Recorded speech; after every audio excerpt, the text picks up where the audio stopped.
السلام عليكم ورحمة الله تعالى وبركاته.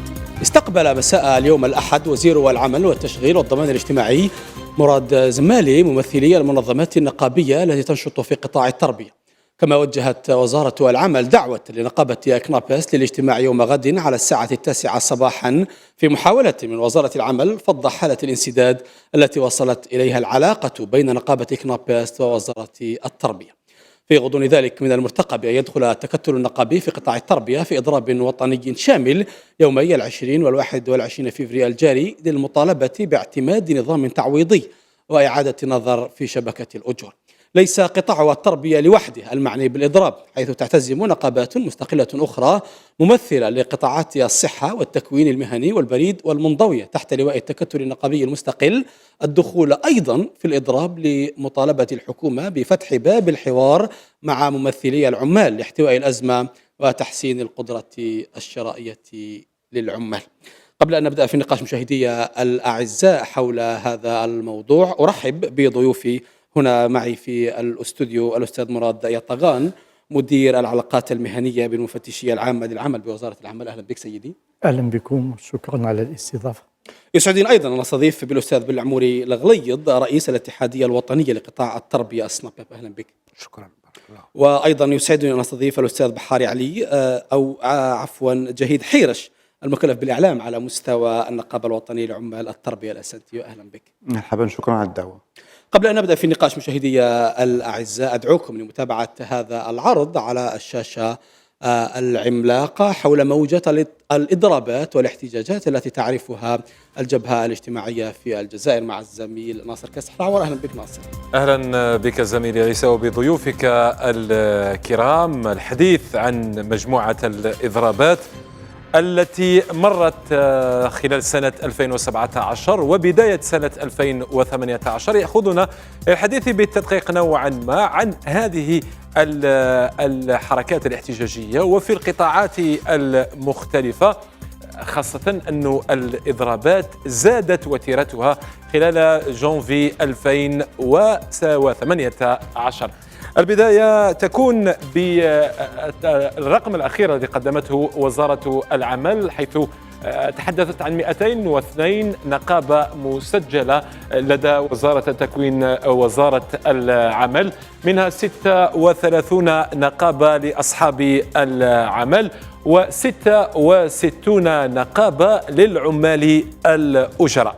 من هذه 66 نقابة للعمال الأجراء منها 35 نقابة خاصة بالوظيفة العمومية مفصلة إلى قسمين، أو حصة الأسد نالها قطاع التربية ب13 نقابة، بالإضافة إلى قطاع الصحة الذي تتواجد به 14 نقابة. إلى قطاع أو إلى موضوع آخر، ومن خلال النقابات الخمس لقطاع التربية والتي قررت شن إضراب يومي 20 و21 فبراير الجاري، وهي نقابة أساتذة ثانوية الجزائر، الاتحاد الوطني لعمال التربية والتكوين، النقابة الوطنية المستقلة للأساتذة والتعليم الثانوي والتقني، النقابة المستقلة لعمال التربية والتكوين، بالإضافة إلى النقابة الوطنية لعمال التربية. هذه النقابات الخمس التي ستدخل كما سبق ونقول في إضراب يومي 20 و21 فبراير الداخل، هي أيضا ستدخل في الإضراب مع النقابات المستقلة 13. نقابة الكنابيس تواصل إضرابها المفتوح الذي دخلته نهاية جانفي دائما، وفي بيانها الأخير تحدثت عن رفض تجاوزات الوزارة، خاصة أن الوزارة هددت بفصل الأساتذة المضربين. تحدثت أيضا عن حقها في تحديد استراتيجيتها، خاصة أنها كنقابة مسجلة في القانون وتعمل في إطار القانون. وأعلنت عن يوم غد 12 فبراير يوم اعتصام وطني أمام مديريات التربية الولائية. الأطباء المقيمون الذين صنعوا الحدث منذ نوفمبر 2017 يواصلون إضرابهم ومعلنين عن وقفة احتجاجية يوم 12 فبراير أي يوم غد الاثنين، بعدما اعتبروه فشل اللقاءات مع اللجنة القطاعية، حيث حسبهم، لم يتوصلوا إلى حلول حقيقية حسبهم. والتصعيد جاء بموافقة 15,000 طبيب مقيم. أيضا من بين المضربين هم طلبة المدارس العليا للأساتذة التواصل الاحتجاجات منذ شهر نوفمبر 2017. دائما المطلب الواحد والوحيد هو التوظيف المباشر، والاستجابة لهذا الإضراب كان عبر 10 ولايات في الجزائر أين تتواجد المدارس العليا للأساتذة. المجلس الوطني لأساتذة التعليم العالي الكناس أيضا والذي أبطلت العدالة إضرابه الذي كان مقررا في 14 جانفي الماضي يعمل من أجل إعادة هيكلة صفوفه من أجل الدخول في إضراب قادم لم يحدد بعد. كما قلنا تحركات لإضراب قادم. والخطوط الجوية الجزائرية هي أيضا صنعت الحدث خلال شهر جانفي 2018، ورغم ذلك عطلت أو جمدت العدالة هذا الإضراب الذي طالب فيه العمال من موظفين وعمال الطائرات برفع الأجور. و5 نقابات في الخطوط الجوية الجزائرية تهدد بإضراب قادم في هذه الشركة الحساسة والحيوية. السؤال المطروح: كيف ستتعامل الحكومة مع هذه الإضرابات والاحتجاجات؟ الحل ربما أو الإجابة ستكون عندك عيسى. نعم بالطبيعة الحال. أشكرك شكرا جزيلا زميل ناصر كاسح العور على كل هذه التفاصيل وعلى هذا التساؤل أيضا الذي سيكون في صلب نقاش هذا البرنامج. أشكرك شكرا جزيلا. ماذا لو بدأت معك أستاذ مراد يا طغان، مدير العلاقات المهنية بالمفتشية العامة للعمل بوزارة العمل، أرحب بك مرة أخرى. كيف تنظر وزارة العمل إلى هذه الجبهة الاجتماعية الساخنة والتي شاهدناها في العرض قبل قليل مع الزميل ناصر، خصوصا الإضراب الذي يعتري وزارة أو يعتري المدرسة الجزائرية؟ والله يعني في البداية أنا نقول باللي علاقة العمل هذه أولا هي عبارة على حقوق وواجبات.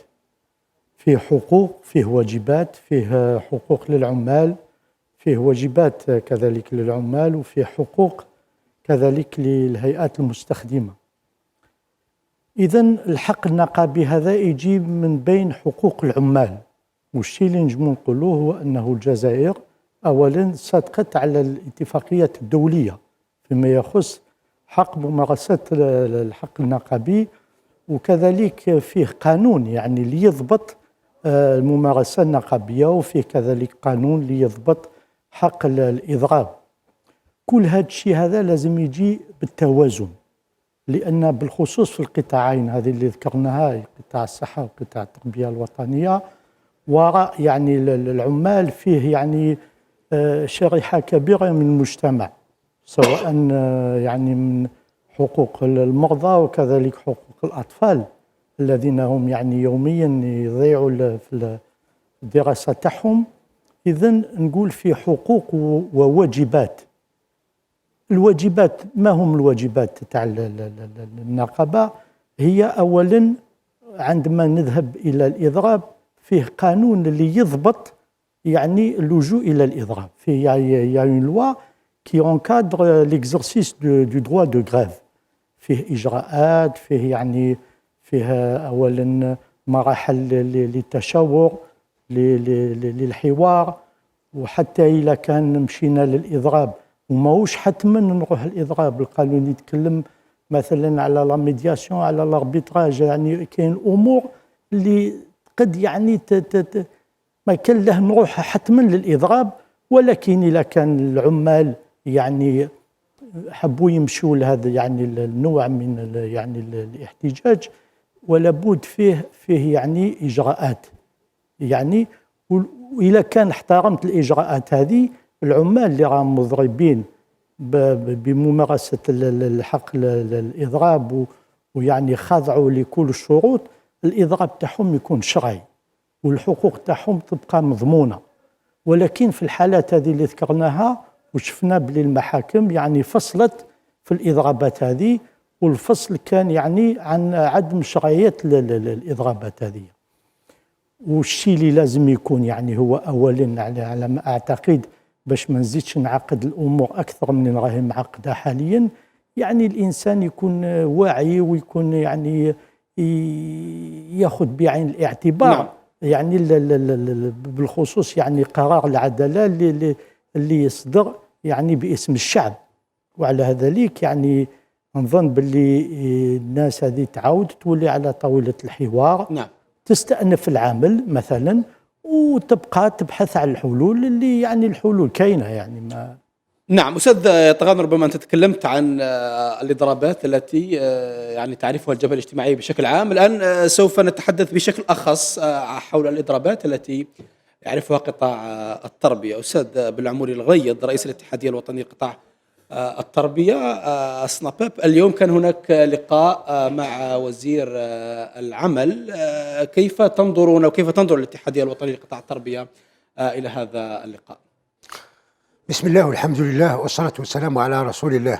أولا في البداية بدي نشكر قناة الشروق على هذه الاستضافة الكريمة. بالنسبة للقائنا اليوم مع معالي وزير العمل، يعني جاء بطلب من مجموعة من النقابات اللي كانت امضات ميثاق أخلاقيات قطاع التربية، وجاء هذا الطلب بعد كذلك سلسلة من اللقاءات مع وزارة التربية ومع السيدة وزيرة التربية، بعد ما عبرنا عن عدم ارتياحنا وعن القلق الكبير اللي ينتابنا من جراء هذا الإضراب المفتوح داخل قطاع التربية. نقولوا يعني عدم رضانا على الإضراب لعدة معطيات. أولا وجدنا أرواحنا داخل الحقل النقابي أمام رأي عام يتهمنا بعدة أشياء، خاصة وأن الإضراب هذا جاء إضراب مفتوح بدون مبررات قوية، بدون يعني أسباب مقنعة. نجر عنه يعني تداعيات كبيرة، لعل آخرها هو خروج أبنائنا إلى الشارع، وتخوفنا من حدوث انزلاقات.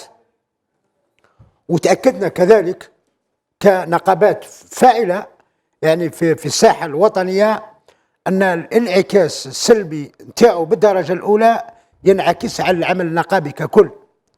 وأنا ذكرت اليوم كمثال يعني من اللي يصبح الإمام في المنبر يتكلم على العمل النقابي يعني وينعتوا يعني وكأنه يعني ضد خدمة المجتمع وضد الخدمة العمومية. شفنا أنه من الضروري أنه نعبر على آرائنا.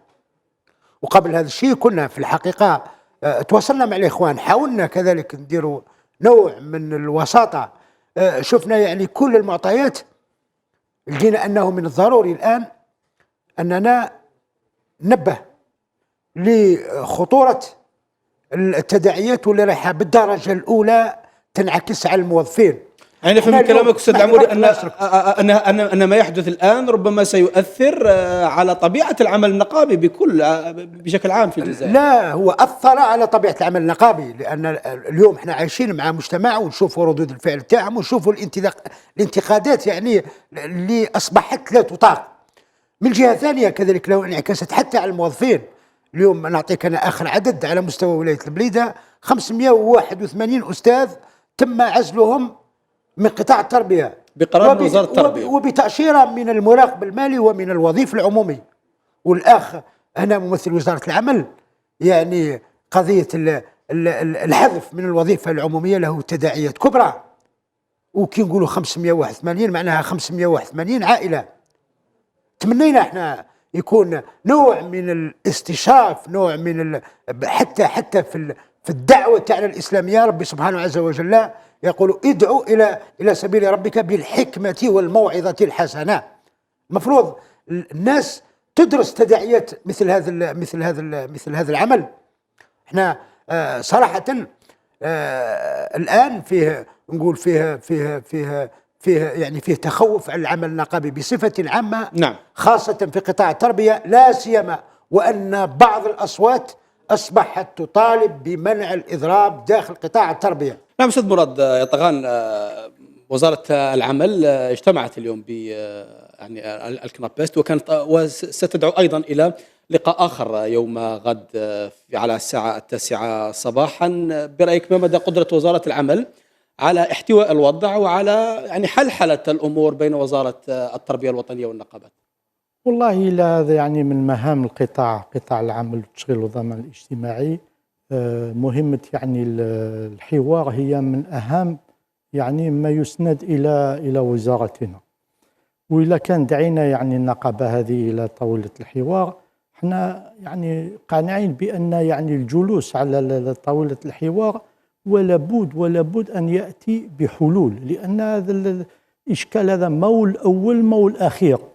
ويعني سبق أنه يعني فصلنا في عدة يعني نزاعات جماعية، وسبق أنه لقينا حلول إلى معظم يعني النزاعات اللي كانت مطروحة على الساحة.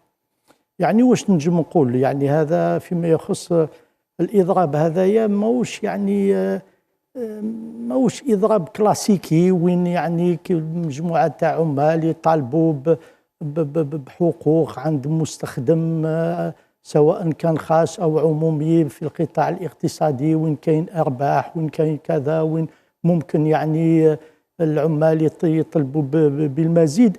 هذا يعني مجرد يعني عمال هذو عمال تاع الدولة وكل، يعني سي دي فونكسيونير دو ليتا، والمستخدم تاعهم هو الدولة، ومعظم الموظفين راهم يعني على يعني تقريب مستوى واحد. يعني والشيء اللي نجم نقول كي كانت الإمكانيات مثلا في أواخر الألفينات كانت فيه زيادات معتبرة، وما كانش يعني القطاعات ما سناتش باش يكونوا إضرابات أو يعني كذا باش يعني تمد الشيء اللي قدرت تمدو آنذاك. في 2010 il y a eu des augmentations conséquentes يعني لجميع الموظفين، لأن الوضعية كانت تسمح بذلك. اليوم كلنا نعلم بأن الوضعية المالية للبلاد يعني راهي نوعا ما يعني ما تطلب إلى نوع من الحذر، يعني باش تخلي المؤسسات العمومية تمشي في الظرف الحالي. وعلى هذا الأساس يعني الجلوس على طاولة الحوار مفروض، وباش يعني نتكلموا يعني لغة الصراحة، وأكيد أنه الحل يعني موجود. لابد أن يكون على طاولة الحوار. نعم. أستاذ بالعمور، يعني أشرت قبل قليل إلى فصل الأساتذة المضربين 581 أستاذ في ولاية البليدة لوحدها. هناك أيضا من المرتقب يتم اللجوء إلى استخدام القوى العمومية لمنع الأساتذة المضربين من الدخول إلى المدارس بداية من يوم غد الاثنين. خلينا أطرح عليك السؤال من جهة أخرى، برأيك إلى أي مدى ستؤثر هذه الإجراءات على الشبح السنة البيضاء الذي سرنا يعني كلنا بصدد الحديث عنه، وكأن المدرسة الجزائرية مقبلة على سنة بيضاء؟ وقبل الإجابة على هذا السؤال لو فضلت تسمح لي أولا باش نضيف كذلك بالنسبة اليوم لقائنا مع معالي وزير العمل، يعني قدم هو مشكور أولا على الاستجابة السريعة للدعوة تاعنا. والشيء الثاني كذلك أنه يعني أكد على أن وزارة العمل هي ممثل نقابات لدى الحكومة، وهو يسعى للحفاظ على كل المكتسبات النقابية شريطة أن لا تتعدى هذه المكتسبات يعني الخطوط الحمراء كما ذكر يعني بنفس المصطلحات، وأن تعيش في إطارها القانوني والتشريعي. أما بالنسبة لما يخص استخدام القوى العمومية، نحن نتمنى أن قطاع التربية يحافظ على الهدوء والاستقرار الذي عاشه منذ 2014. ونتذكر المشاهد الكريم أنه منذ 2014 كلنا عشنا يعني فترة تنعم بكثير من الهدوء والاستقرار، وفيها كذلك كثير من الإيجابيات لا سيما خاصة في هذه الظروف ما تعلق بإلغاء العتبة، ما يسمى بالعتبة التي أثرت على أبنائنا وأثرت كذلك على شهادة البكالوريا الجزائرية على مستوى المنظمات الدولية. الآن أعتقد أن الظرف يستدعي تنبيه الضمير واستخدام الحكمة. لماذا؟ لأننا نعتقد أن في الظروف هذه خاصة على الزملاء الأساتذة المضربين أن يكونوا في مستوى الوعي، لأن إذا ذكرنا اليوم العدد تاع 581 تم فصلهم، أعتقد أن في بعض الولايات ما زال مدة يومين لآخر إشعار واتخاذ الإجراءات القانونية، ونحن نتمنى أن لا نصل أو يعمم هذا الإجراء على الولايات المعنية بالإضراب. نعم أستاذ جهيد حرش، يعني هناك أكثر من 10 نقابات يعني تنشط في قطاع التربية، 13 نقابة معتمدة أعتقد. هل تعتقد بأن هذه النقابات يعني على كثرتها ألا تعتقد بأنها لم تستطع لحد الآن ربما تشكيل قوة من أجل المطالبة بمطالب لوزارة التربية الوطنية وإيجاد حل لهذا الانسداد الحاصل والذي ترجم على مدى الأسابيع الماضية بسلسلة من الإضرابات، وهناك أيضا إضرابات مرتقبة بعد أيام؟ أخي عيسى من فضلك، واش تقصد بقوة؟ إذا كان الإضراب تتم شيطنته من طرف الوزارات المختلفة ويتم جر النقابيين أمام العدالة ويتم توقيفهم، فما الذي نسميه قوة؟ إذا كانت ما كانش قوة الحوار، إذا كان الحوار حوار شكلي، حوار بروتوكولي، نجلس مع الوزارة 50 مرة ولكن ما نحلش المشاكل. أنا اليوم إذا كان أتأسف لغياب لغة الحوار من طرف الوزارات ولجوءها إلى العدالة وجر زملائي إلى العدالة وتم توقيفهم، وخلينا مراحل عديدة في 9002 وذكرها الزميل قبيل، نتكلموا على آليات الوساطة، آليات التحكيم، آليات هذه كاع حطيناها دو كوتي ومشينا مباشرة للعدالة ومشينا للخصم، يعني كأننا نقول من سيمارس حقه النقابي في المرة القادمة سوف يجر إلى العدالة والتوقيف. وهذا يعني أنا نقول لك بكل صراحة هذا ما يخدمش الدولة نتاعنا، ما يخدمش المستقبل نتاع ولادنا، لأن ولادنا يمشوا فينا راح يقولوا المستقبل تاع الإنسان لما يطالب بحقه راح يديوه للعدالة ويوقفوا العمل تاعه. أنا نقول باللي لغة الحوار مازال مفتوحة. إذا ذكرنا المادة 33 من قانون 9002 تتكلم على أن يمنع أي تعيين العمال عن طريق التوظيف أو غيره قصد استخلاف المضربين أو العمال المضربين. اليوم نوقفهم ونجيب قرارات عدالة ونوقفهم. أنا في كل مرة نسمع إضرابات غير شرعية. أنا ماذا بيا كنت نشوف لا سويت نتاع الإضراب غير الشرعي. إذا كان نقابي مام زميلي مارس أمور بطريقة غير شرعية يوجه إلى يطبق عليه القانون. أما أنني نوقف الإضراب بالعدالة ونمشي نحاول نتفاوض أو نحاور تحت الضغط، هذا ما يقبل به حتى إنسان حر. أنا اليوم ننادي إلى لغة الحكمة من طرف الوزارة، نجلس طاولة الحوار، لأن لما نسمع أن وزير العمل يجلس مع النقابة المضربة ويحاورها، ووزارة التربية المعنية بالأمر بالمشكلة أصلا ما تحاورش المضربين. نعاود نأكد بأن التضامن النقابي يدعونا إلى الحديث عن الحوار قبل الحديث عن الأمور الإجراءات العقابية اللي هي استخدام القبضة الحديدية. نزيد لك سي عيسى، لما نقول باللي 580 أستاذ وقفهم غدوة، من سوف يقنع التلاميذ بقبول الأساتذة المستخلفين؟ وراح نلقى مشكل كبير ونعاود نرجع بالإضافة إلى العديد من المشاكل الأخرى. ليس فقط نعاود نرجع للغة الحوار اللي راح نضيعوا وقت في الإجراءات العقابية، وإحنا كنا نقعدوا في طاولة الحوار. أحسن. أستاذ مراد سأعود إليك. أستاذ مراد يطغان، أشار ضيفي أستاذ جهيد حرش إلى نقطة مهمة، وهي لجوء الوزارات سواء وزارة العمل أو وزارة التربية أو غيرها من الوزارات الوصية إلى استخدام القبضة الحديدية مباشرة. يقول بأنه كان من الأجدر يعني استعمال إجراءات وطرق أكثر ليونة، الحوار ربما والله لا أعتقد أنها يعني سيف أو كما تقولون يعني يد من الحديد، ولكن هذا مجرد قانون، مجرد يعني لازم كل طرف يعني ياخذ القانون هذا بكل الثقل تاعو، بكل المفهوم تاعو، لأن كما قلت في البداية العامل هذا يعني مبني على حقوق وواجبات، وليس يعني تمدرس التلاميذ واجب للدولة، أليس واجب؟ إذن يعني الدولة يعني ملزمة بتمدرس كل التلاميذ، يعني ما تنجمش تتخلى على هذا المبدأ وهذا اللي هو حق دستوري كذلك. وكذلك يعني نظن طاولة الحوار عمرها ما انغلقت، سواء كان على الوصية أو على مثلا وزارة العمل أو يعني، لأن نقولوا قبل ما يصدر النزاع، قبل ما يصدر القانون يحتم الشركاء باش يجلسوا على طاولة الحوار حتى ولو ما كان حتى نزاع، هذا من باب الوقاية. وإلا كان فيه نزاع حتى أثناء الإضراب ما زال لازم نبحث على الحل. وكذلك كاين قانون اللي يحمي مثلا اللي يحمي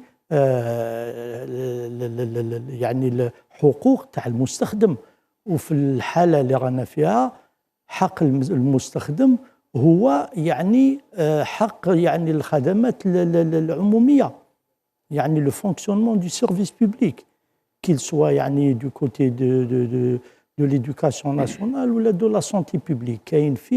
كاين فيه المريض ما ينجمش يستنى، وهذا حق الدولة باش تداويه. يعني كي نروح حتى للعدالة، القطاع هذا كي يمشي للعدالة باش يعني يخلي يطلب باش الخدمة العمومية هذه تكمل تمشي. نعم.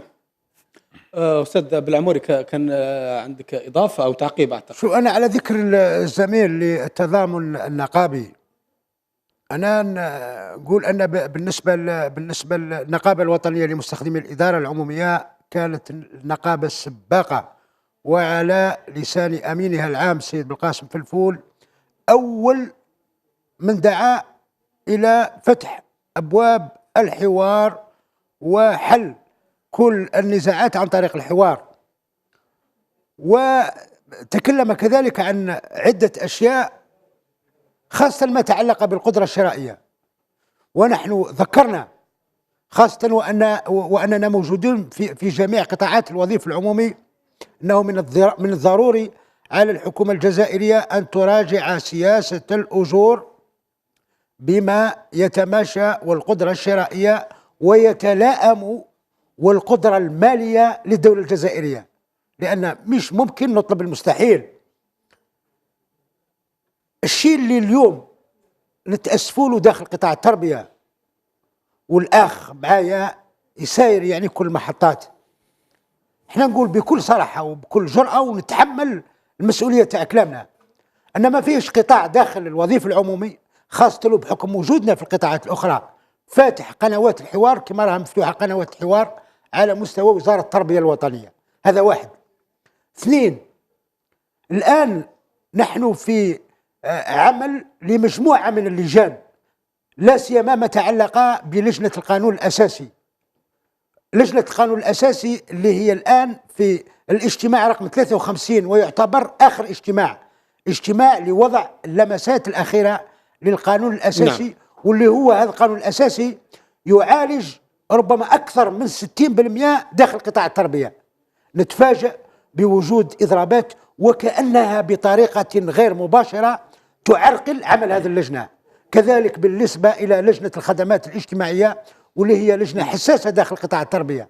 يعني كل هذه الحركات أثرت على السيرورة العادية لعمل هذه اللجان اللي في الأصل تاعها تصب في حل مشاكل مستخدمي قطاع التربية. نعم، أشكرك شكرا جزيلا أستاذ بالعموري الغليظ رئيس الاتحادية الوطنية لقطاع التربية سلاباب. بعد قليل سيلتحق بنا الأستاذ بحاري علي رئيس النقابة الوطنية للأسلاك المشتركة والعمال المهنيين لعمال التربية. ضيوفي الأعزاء مشاهدي الأفاضل، يعني في التقرير التالي الذي سنشاهده بعد قليل. سوف نستعرض لكم أهم العقبات وأهم المشاكل، من بينها الشبح السنة البيضاء الذي صار يهدد المدرسة الجزائرية. نتابع التقرير ثم نعود للنقاش.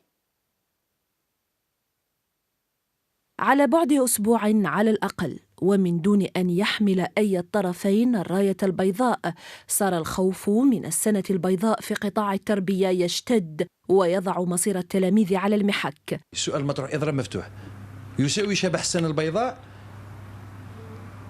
يساوي أبنائنا أنهم يضيعوا سنة من حياتهم؟ خوفنا كبير من شبح السنة البيضاء. نقابات مصرة وأخرى مترددة، وبين هذا وذاك ترمي وزارة التربية بكل قواها وفي كل الاتجاهات لإنقاذ القطاع من المصير المجهول. محاولات إخماد لهيب الإضراب تكررت، وبلغت اليوم مرحلة لقاء وزارة التربية مع رؤساء الكتل البرلمانية. بلقاء الوزير البارح، وكان الهدف الأساسي من هذا اللقاء الوصول إلى التقصي أولا، وكذلك كيفية حل هذه الإشكالية، سواء بالنسبة لي مع الوزيرة مباشرة، أو إذا أمكن العمل على التنسيق مع طبعا جمعيات. وانتقلت المحاولات إلى النقابات المناهضة للإضراب التي اجتمعت زوال الأحد للمطالبة من وزارة العمل وقف بعض التجاوزات، ومنها منع تقديم الدروس الخصوصية في المستودعات والمآرب. اللي ما عندوش ما يقري وليده في الجراج نخلوه ضحية. ما ناش نقابة، بطلنا احنا يا اولياء تلاميذ تاع الزوالية. اليوم التلميذ ماهوش يقرا في المدرسة، ولكن في المقابل راه يقرا في الجراجات، في المستودعات، في الدروس الخصوصية أو دروس الدعم التي هي موضة داخلة على المدرسة أو النظام التربوي الجزائري. الأساتذة أنا نشوف باللي باش ندخل أنا في إضراب كاين أمور أخرى. لماذا نمتنع عن ملء الكشوف، نمتنع عن إجراء لي دوفوار؟ علاش نروح مباشرة إلى الإضراب؟ ما بين مد بعض النقابات وشد وزارة التربية، يخشى الأولياء والتلاميذ من سنة بيضاء يرسبون فيها وهم لا يجروا الامتحانات بعد.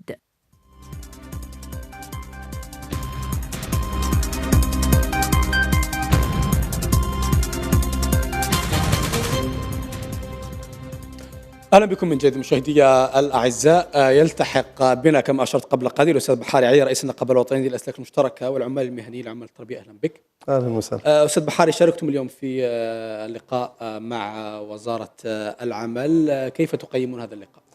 والله لقاء يعني كان في القمه، انه وزاره العمل هي ثاني طرف يعني فيما يجري حاليا يعني في الجزائر، يعني فيما يخص يعني قطاع التربيه، ونستند لوزارة العمل لأنها هي التي يعني سلمت الاعتمادات إلى التنظيمات النقابية. وباش نزيد يعني نأكد في حاجة اللي هي مهمة يعني فيما يخص هذه الإضرابات هذه، احنا نشوفوا باللي التنظيمات النقابية، كل التنظيمات النقابية لها قوانين أساسية، وهذه القوانين الأساسية تتكلم عن الدفاع عن الحقوق المادية المهنية الاجتماعية والمعنوية. ما كانش قانون أساسي يحث على أن النقابة تدافع عن الأخطاء المهنية مثل ما حدث يعني في 3 ولايات هذو من الوطن. وحنا نقولوا يعني كتنظيم نقابي يعني معتمد يعني لدى وزارة العمل في وزارة التربية الوطنية، وحان الوقت يعني نطالب ب يعني تغيير يعني النمط العمل النقابي في الجزائر. ما بقاش العمل النقابي التقليدي هذا، لأنه يعني احنا لابد علينا أن نمضي قدما من أجل الرقي بالمدرسة. نعم أستاذ بحاري، نفهم من كلامك بأن ما حدث من إضراب لأساتذة في بجاية والبليدة كان هو خطأ مهني، صنفت فيه خطأ مهني. أكيد نعم. وبالدليل احنا لما نجيو مثلا نعطيك على سبيل المثال الخلط بين العمل الإداري والعمل النقابي. العمل النقابي أنا مسؤول عليه، ما عنديش حق لأني أنا ندور في قانون يسموه قانون 90/14 كيفية ممارسة العمل النقابي. أما العمل الإداري يعني ما وقع، يعني هم يطالبون يعني بطرد يعني مسؤول يعني في مديرية التربية لولاية بجاية، وهذا مش من صلاحيات النقابة، لأنه الإدارة هي المسؤولة عن العمال يعني في مديرية التربية. ما يجيش نقابي يقول له أنا تنحي لي فلان ولا أنا ندير الإضراب. زيد الخطأ الثاني اللي وقع يعني في ولاية البليدة، بأي حق يعني أستاذ يجي باش يدير عمل نقابي في مؤسسة، يعني العمل النقابي في مؤسسة بقانون لازم تجيب الرخصة باش تدخل المؤسسة باش دير يعني جمعية عامة. ولما رفض المدير يعني السيد هذاك يضرب هذا يسميه خطأ مهني. هذه هي الأسباب اللي راح تعفن يعني العمل النقابي النزيه يعني في الجزائر. نعم أستاذ جهد حرش، ما رأيك في اعتبار إضراب الأساتذة في البليدة وبجاية والبويرة بالخطأ المهني على اعتبار يعني الاعتبارات التي ذكرها قبل قليل ضيفي؟ أخي الكريم، لحد الساعة نسمع في ربما أطراف تتكلم على مطالب خفية غير المطالب المعلن عنها من طرف النقابة المضربة، ولكن أنا تمنيت لو كان وزارة التربية تتحلى بالشجاعة وتتكلم على هذا الموضوع، عوض تأليب البعض ولا دفع البعض للحديث باسمها أو بعنوانها. أنا نقول بلك وزارة التربية منذ زمن كبير تتكلم على أمور مبهمة أو خلفيات مبهمة.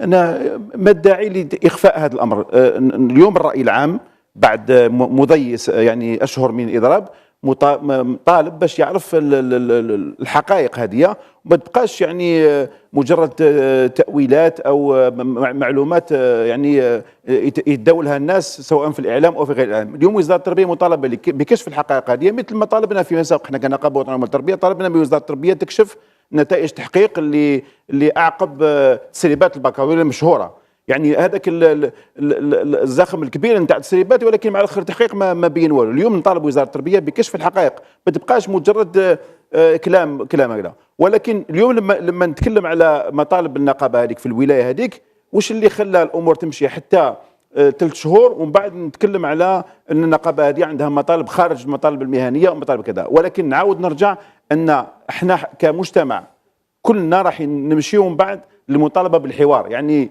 مطالبين اليوم باش نتحاوروا مع وليس شيطانته محاورته في الطاوله ونكشف نتائج الحوار للراي العام، وسوف الراي العام يحكم من الظالم ومن المظلوم. اما انني نبقى نتكلم خارج طاوله الحوار فهذا يعني عبث وتضييع للوقت. وكذلك بالنسبه للشيء ذكروا الزملاء ان هذا الشيء يضر. شوف، العمل النقابي عمره ما يضر العمل النقابي، اللي يضر العمل النقابي هو شيطنه العمل النقابي ومحاوله تأليب الراي العام.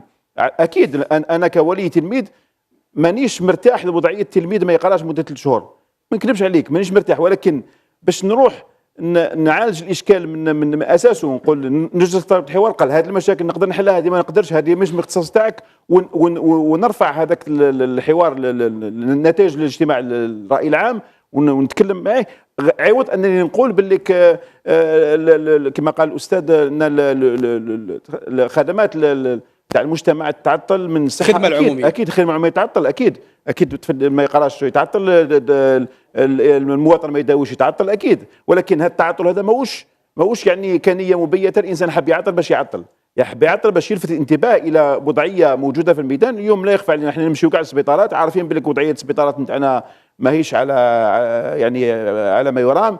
قطاع التربيه مهما ذكرنا عليه، مهما تحسينات اليوم قطاع التربيه واش تكلم على زياده في الاجور.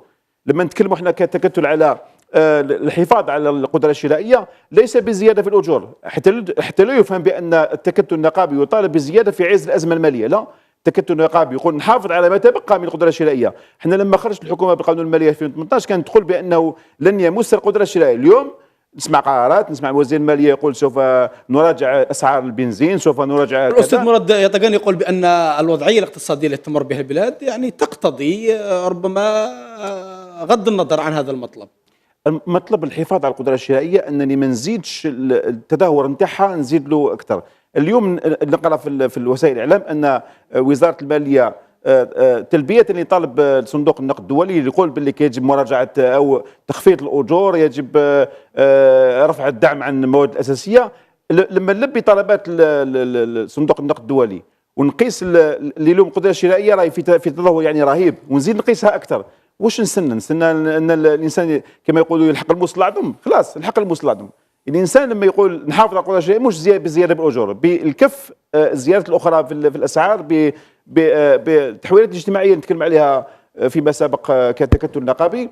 التحويلات الاجتماعيه اللي هي لب الموضوع، الدوله الاجتماعيه. اليوم رانا ماشيين باش نتخلاو على مفهوم الدوله الاجتماعيه اللي يعني تعاقبت عليها حكومات وادارات وما مستهاش. اليوم نعم.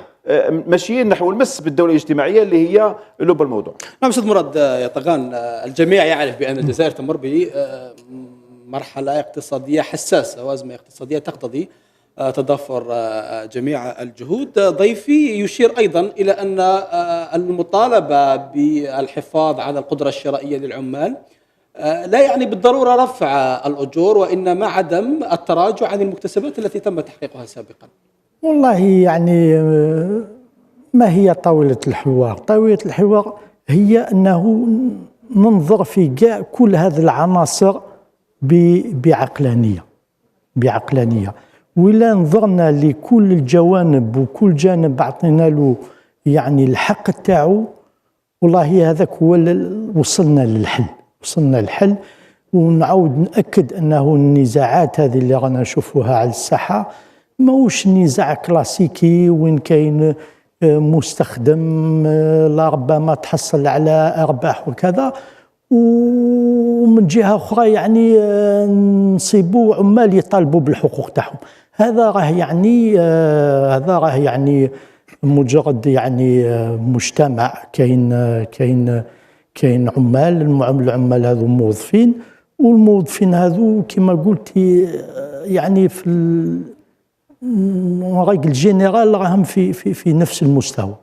ولا كان باش يعني نمسوا يعني في قطاع معين، ولا بد يعني الامر يقتضي باللي نزيد نمس كذلك في، ونأكد باللي الظرف الحالي ما يسمحش بذلك. ولكن لربما يعني واش تقول طاولة الحوار، تقول حينما يعني يكونوا الامكانيات يعني ماهوش الباب ماهوش مقفول امام اي طالب، امام اي احتجاج. يعني شرط ان يعني الشيء اللي نمدوه ما يسببليش في اشكال اخر اللي ربما يكون اكثر من الاشكال الحالي.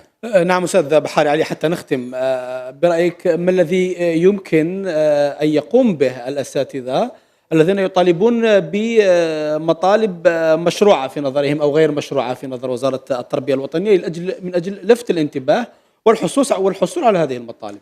والله شوف، عدا الإضراب يعني أنا نقول يعني بصريح العبارة، هؤلاء الأساتذة لابد عليهم أن يستفيقوا لواقعهم المتهاوي، لأن المدرسة أصبحت يعني في خطر. أبناءنا التلاميذ يعني في حيرة من نفسهم. الأساتذة الذين يلقنون الدروس لهؤلاء التلاميذ كاين الأكثرية فيهم ما على بالهمش على شرف مدايرين لاكراف. وهذا صدقني لما نقول لك راهم يتبعوا ما على بالهمش على شرف مدايرين لاكراف، لأنه فيه مناورات.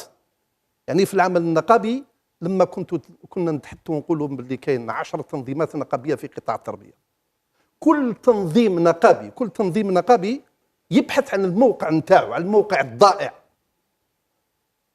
على ظهور التلاميذ. هؤلاء التلاميذ أنا كما نحب أن أولادي يقرأوا ويتخرجوا من الجامعة الجزائرية، أنا كذلك لابد علي أن نفكر في أبناء يعني الفقراء. هذه الجزائر هذه باش نبنيوها عن طريق المدرسة، لأن المدرسة هي القاعدة الأساسية يعني للمجتمع الجزائري. أنا ما بقاش نخبي قال الشمس بالغربال، قال أنا باش نشوف أنتم على علم باللي أنه 2019 على أبواب 2019 فيه انتخابات رئاسية، وكل تنظيم نقابي اللي عنده انتماء سياسي واللي عنده انتماء سياسي يعرف روحه باللي عنده إملاءات من طرف أحزاب سياسية وحتى من منظمات خارجية من أجل زعزعة القطاع وزعزعة حتى الدولة الجزائرية.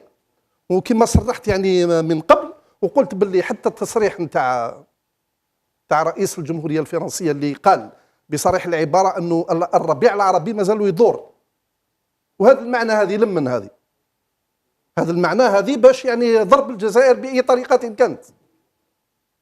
ولهذا الأسباب نقول يعني من على هذا المنبر لكل الأساتذة يعني الأحرار يعني الذين يعني يحبون هذا الوطن هذا، لابد عليهم أن يستفيقوا لهذا الواقع المر اللي راهم يعيشوه. نعم، أشكرك شكرا جزيلا أستاذ بحاري علي، رئيس النقابة الوطنية للأسلاك المشتركة والعمال المهنيين والعمال المهنيين. أشكرك شكرا جزيلا. أشكرك أنت أيضا أستاذ جهيد دحيرش مكلف بالإعلام على مستوى النقابة الوطنية لعمال التربية الأسنتيو. نعم. كان معي أيضا ضيفي الأستاذ مراد ديات طغان مدير العلاقات المهنية بالمفتشية العامة للعمل في وزارة العمل. أشكركم أنتم أيضا مشاهدي الأعزاء، أتمنى لكم ليلة سعيدة، إلى اللقاء.